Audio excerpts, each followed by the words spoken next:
Hey guys, so I wanted to share a really fun and cute date night in idea.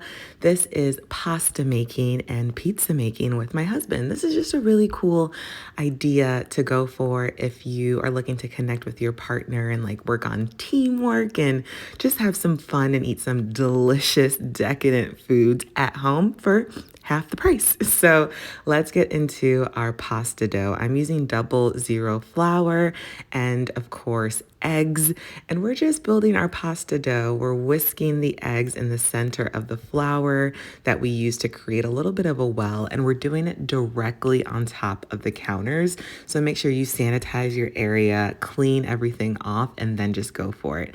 It's just a really fun thing. You can even get kids involved in this if that's what you're going for like a family night.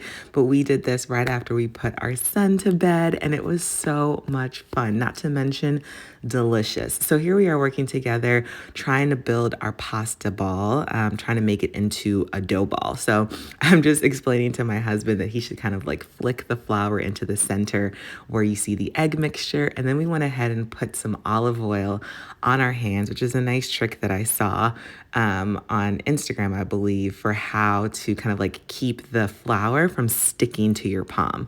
So that gives it like a nice lubrication so that you can like build the dough a little bit better. So here we are kind of bringing this flour and egg mixture together. Believe me, you guys, it will eventually start to look like a dough. You just have to be really patient, take your time, and just kind of like put some love and energy into it. And before you know it, you'll have this.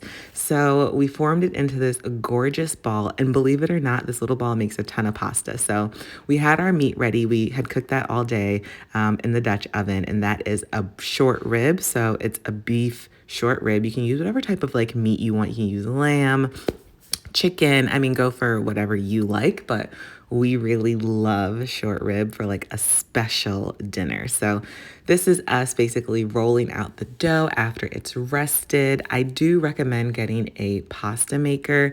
It was about $60 from Bed Bath & Beyond, and just a really great thing to have for these fun date nights in. So we built our ravioli. We just simply put the meat mixture on the dough and then formed our ravioli, boiled it for like a minute, and that was it. Cooked it up and it was ready to go. And we made a little crab pizza too.